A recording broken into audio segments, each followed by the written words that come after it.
Bem-vindos a Inteligências Lúdicas. Meu nome é Rodrigo Manique, estou aqui com o meu brother Lepê. Olá, galera. E here we have again with us Tony Fanchi. Welcome. Thank you. It's great to talk to you again.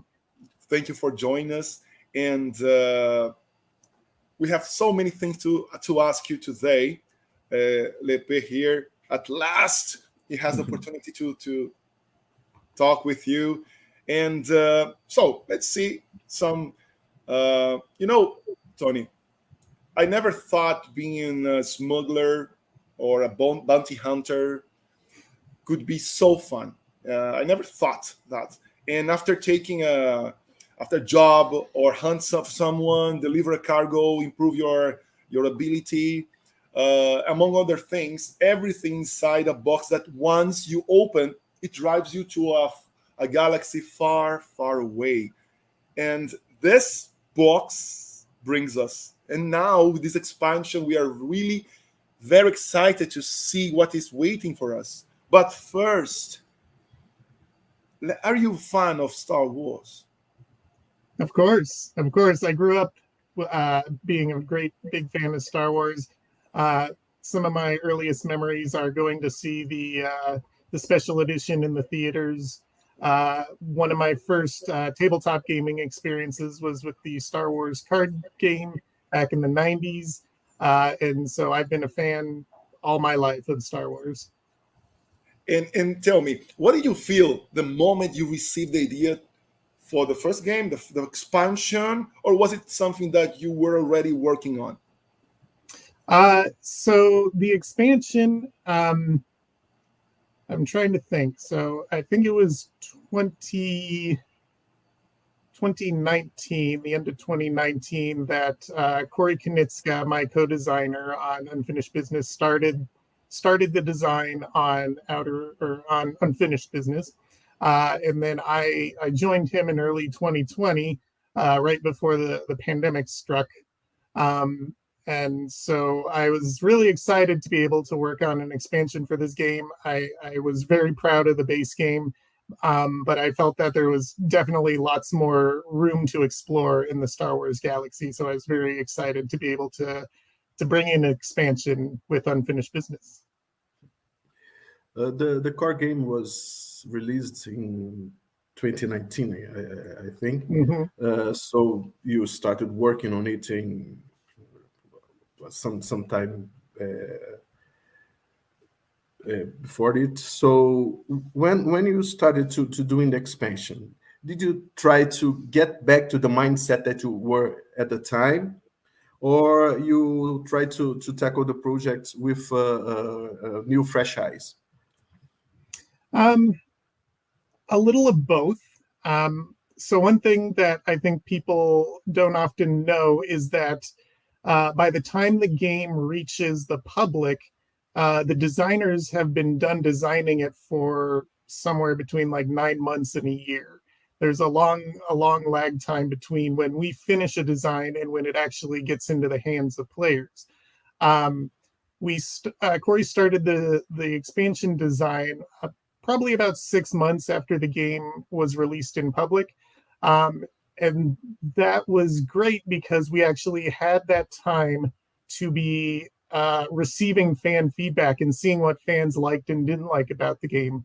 In the past, in order to get an expansion out like the year after the base game, we would often have to design the expansion before the actual base game actually got into the hands of players. So we didn't often know what the weak points in the game were, or the things that were needing a little bit of polish. So having that time to actually see the fan reactions to the base game of Outer Rim was great in informing the direction that we took with Unfinished Business. Oh, so it's a lot of work. And how hard is to take it to the game how hard is it to take a game as thematic as Star Wars Outer Rim and have it to improve upon that? It's actually not very hard because there's so much in the Star Wars galaxy that we can pour into the game, and so we have lots and lots of things to to pull ideas from, and lots of different thematic elements that we can weave into the game. One of the things that we wanted to do in the expansion was to make the end game a little bit more of a story, a little bit more tense. And so that's where something new called ambitions comes into the game. These are new, they are an optional rule, so you don't have to use them. But what they are is they create kind of a backstory, a set of goals that you want to achieve for your character in order to win the game. So you might want to become a hero of the rebellion, or a servant of the emperor, or a pirate monarch.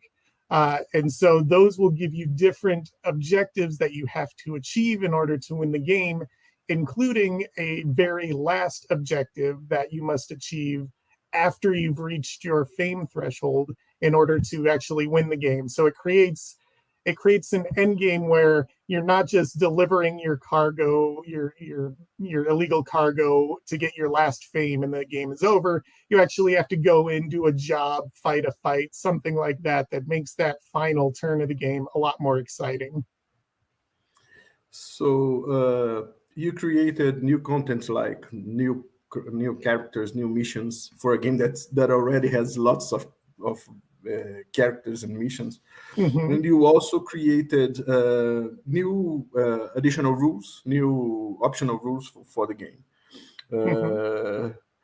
What was the greatest challenge? To add upon already round up game that works fine, and having to put more characters, more missions that make sense in that context, or creating new rules without breaking the game balance? What was the greatest challenge?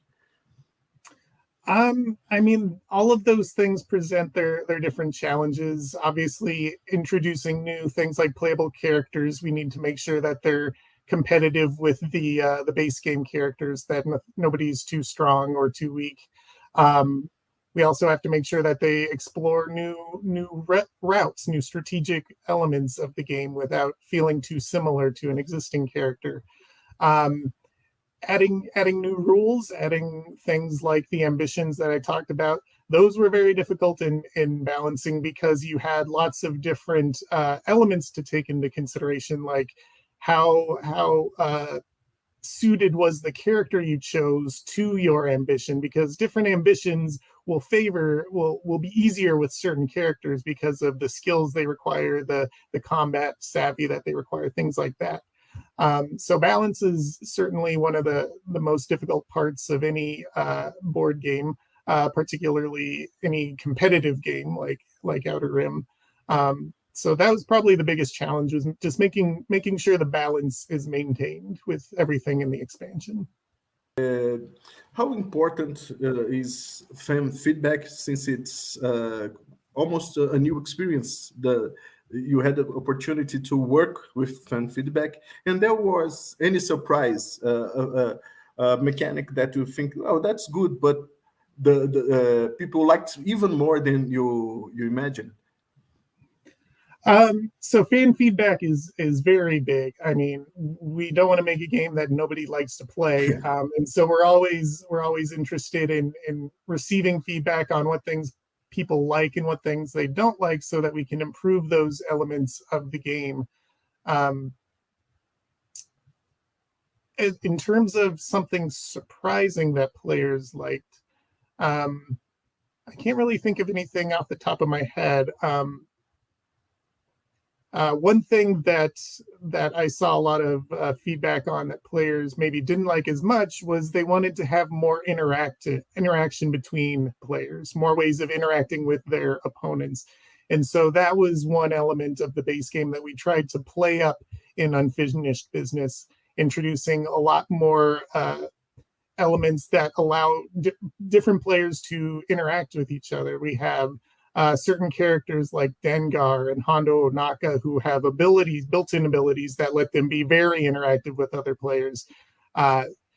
We have a number of encounter cards that let you interact with other players in various ways. We have jobs that you can either do in cooperation with another player or in opposition of another player, where you're trying to steal elements from them. And so Those are all things that we added to the game to try to increase that player interaction. The community, it's, many hundreds, thousands of people. The community has been asking for more content of this game, right? And could you tell us more about the new content? Okay, you already said some of them, told us. Mhm. Really exciting things. And what can expect for the expansion? Yes, yeah. So in addition to adding some new elements to the game, I like to point out that this expansion contains more cards than the core game does. So you're basically doubling your cards in the game. We've doubled the size of every encounter deck, so you're very unlikely to see the same encounter in a few games in a row. We've increased the size of every market deck. It varies by deck how many cards were added, but in particular, like the cargo deck, that was one that I often saw cycled through several times in a game. It is now much larger and much less likely to get cycled through. Every job now has two different resolution cards, so you're never sure what order the tests are going to come in, whether they're going to be exactly the same experience each time around. So if you fail a job, you're not going to know that the next time this is exactly the things I'm going to have to do in this order, because there's now a 50-50 chance that it might be different in your attempt at the job. And so all of those things are there to make the replayability of the game even better. And with the new content, there are new characters. Who can we expect? And how difficult was to introduce new mechanics, taking in consideration that it has to work with the characters from the core game and the new ones that are getting into play. And there are some elements that are new to the game, like the orange tokens and what they are for. Sure. So the new characters, let me see if I can think of them all off the top of my head. We have Black Chrysanthemum, Cad Bane, Dengar, Enfys Nest, Maz Kanata, Harrison Dula, Hondo Onaka, and I'm missing one, Chewbacca. So a number of these characters, you might recognize their names as being contacts in the base game. So when we were coming up with our characters for the expansion, we had a bunch of characters who were contacts in the base game who we thought would be great candidates for characters in the expansion. And so that created an issue where we had to decide whether the contact tokens for those characters needed to be removed from the game during setup, or if we would just put them out on the board. We decided that because removing them from the game during setup would make bounty hunting for those colors of contacts easier, that it would be better to just have all of those contact tokens be seated on the board. And then if you reveal one as your contact, you simply remove that token from the game, and then you get to do a different encounter. So you don't lose your encounter for encountering a token of a player in the game, but you get to do something else instead. You've now gained a little bit of more information about where specific character contacts are on the board, and then you get to do a different encounter.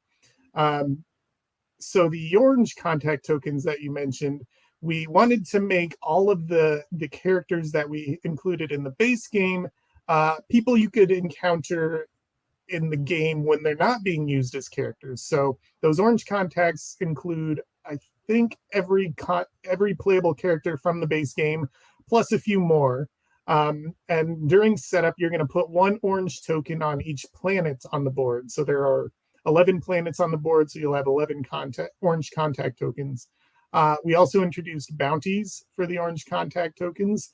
They tend to have higher combat values, but also be worth more fame and more credits. We also gave many of them crew cards, so you can earn those characters from the base game now as crew on your ship, and their crew abilities are very reminiscent of their player abilities from the core game. And about ambitions, are ambitions mandatory, or I think you already told us that I think they're optional rule and some servants of the emperor. And could you do us a favor? Could you tell us how favor works? Yeah, And- so favors are another new addition to the expansion. They're also an optional rule like ambitions are. But the goal behind ambition, or sorry, behind favors was to increase that player interactivity that I talked about before. So basically what favors do is they give players a concrete way to help each other on other players' turns. So there are, I think, 4 favors you can request. You can ask somebody for a shortcut, which gives your ship just a little bit more speed so you can get to that destination you need. You can ask them for advice on how to do a skill test, so you can borrow a skill that they have on their character or one of their crew. You can ask them for some combat strategy, which lets you roll an additional die during any combat. Or you can ask them to endorse you with a faction, and then you get to use their positive reputation with a certain faction for your turn. So you can ask for a favor at any point during your turn, or even during other players' turns, in case you're being attacked by another player or something. But you can only receive 1 favor per turn. Now, why would you want to help out your opponents in a game?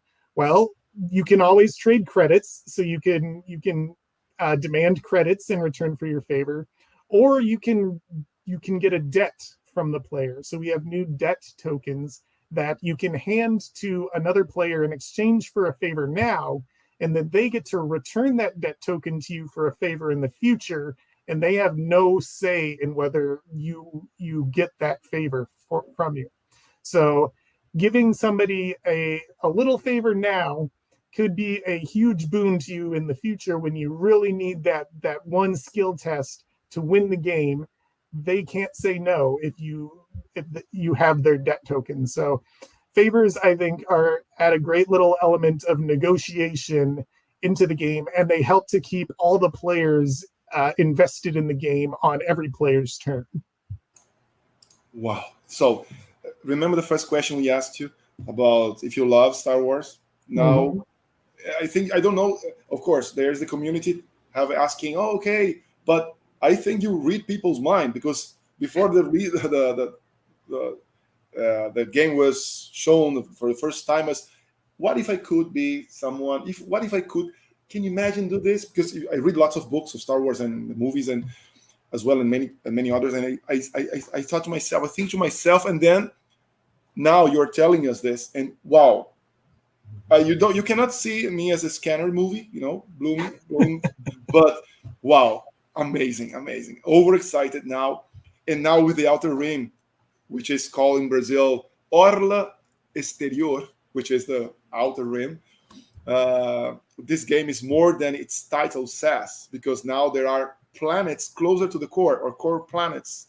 Could you please tell us about it and why you decided to place them as well?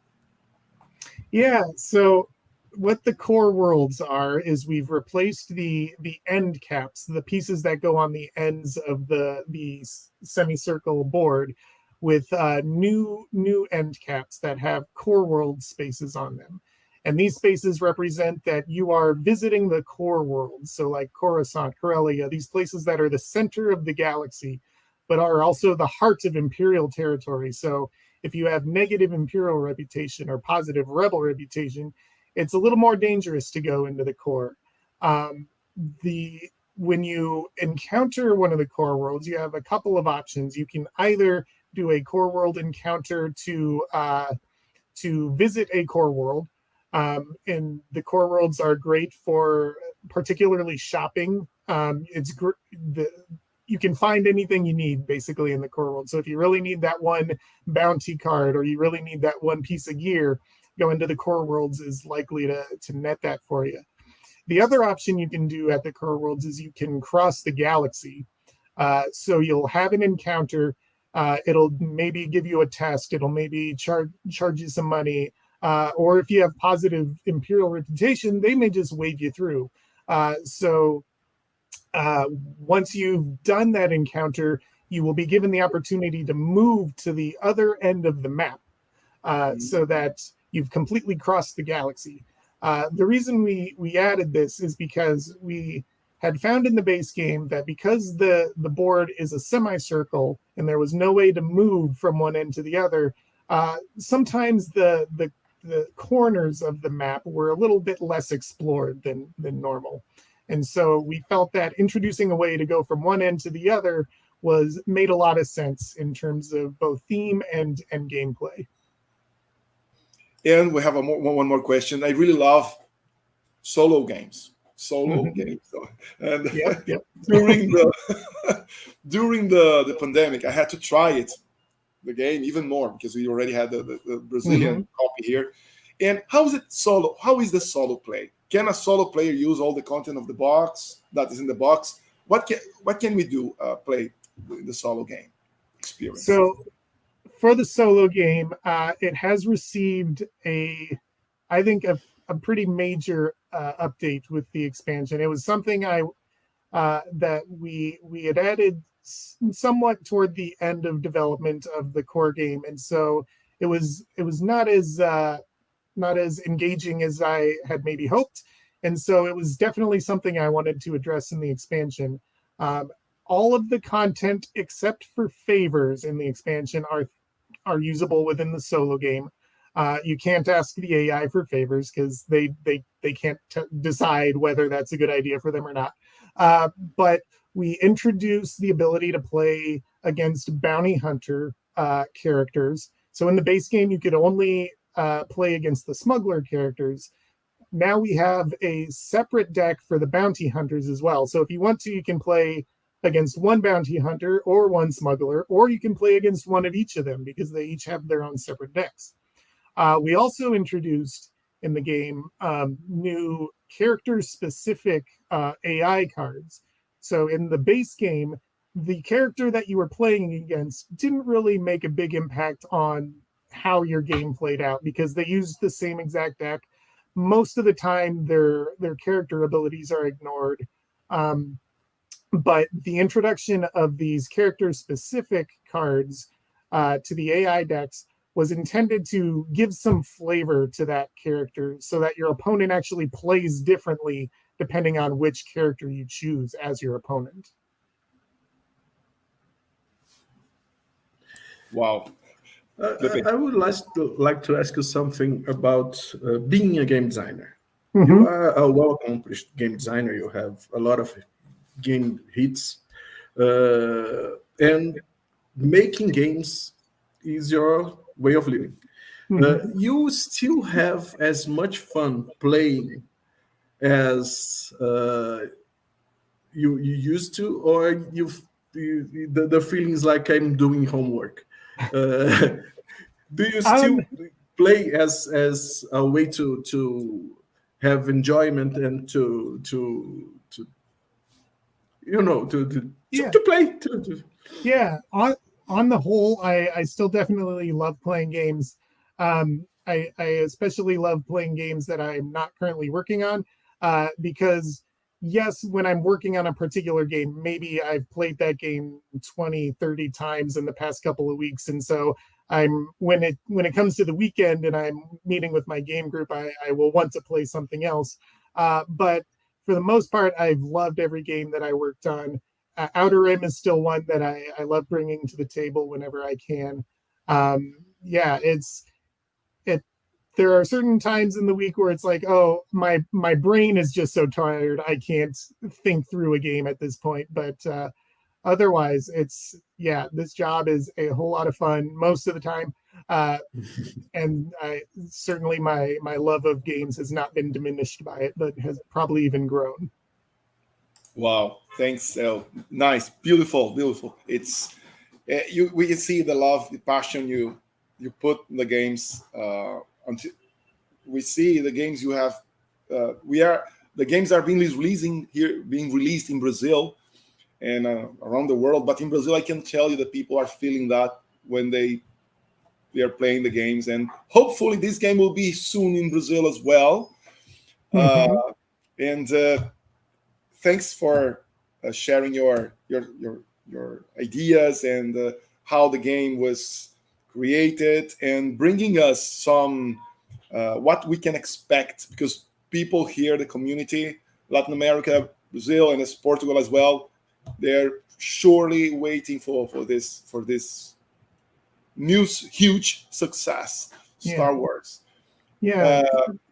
Tony, it was my pleasure. Thanks for having me on. I always love talking about anything that I've designed, and I'm really excited for Unfinished Business to reach everyone. Oh, thank you. Thank you very much. Lepe? Thank you. It was a pleasure. I'm sorry not being here in the first interview, but yeah, it was great to meet you. We'll keep designing, and we'll keep asking you to come here and talk with us. It's a deal. Ok. Galera do Inteligências Lúdicas, que temos o fabuloso Tony Fanchi, que está aqui nos contando esse lançamento incrível que é o Star Wars Orla Exterior, ou Outer Rim, negócios não terminados, Unfinished Business. E, galera, deixa um like aqui, se inscreve e aguarda que esse jogo, cara, vai explodir cabeças. Até mais.